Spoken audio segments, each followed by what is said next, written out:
अब कुछ खबरें शोबिस की दुनिया से।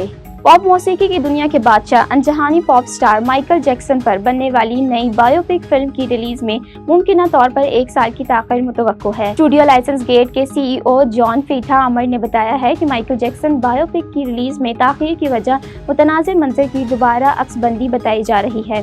फिल्म से मुतल्लिक हतमी रिलीज से हिकमत अमली जल्द सामने लाई जाएगी।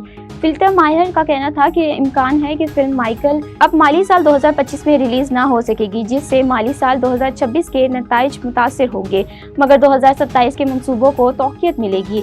याद रहे कि स्टूडियो लाइसेंस गेट के माली साल का इख्तिताम 23 मार्च 2026 को होता है, जिसका मतलब ये है कि फिल्म की रिलीज अप्रैल 2026 के बाद मुमकिन है। चेहरों पर हंसी बिखेरने वाले मुनफरिद और मज़ाहिया अदाकार रंगीला को मद्दाहों से बिछड़े 20 बरस बीत गए। लेजेंड अदाकार मोहम्मद सईद खान उर्फ रंगीला ने 400 से ज़ायद फिल्मों में अदाकारी के जौहर दिखाए। जो किरदार मिला उसे बाखूबी निभाया। रंगीला ने बतौर हदायतकार, फिल्मसाज और गुलकार भी अपनी सलाहियतों का लोहा मनवाया। रंगीला का जिक्र किए बगैर पाकिस्तान फिल्म इंडस्ट्री की तारीख हमेशा अधूरी रहेगी। रंगीला 1 जून 1937 को करम एजेंसी के एक गरीब घराने में पैदा हुए।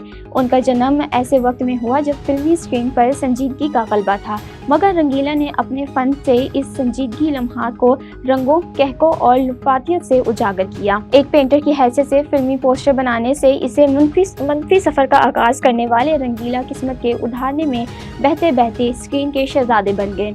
उन्होंने 4 दहाइयों पर मुहित कैरियर में यादगार किरदार निभाए।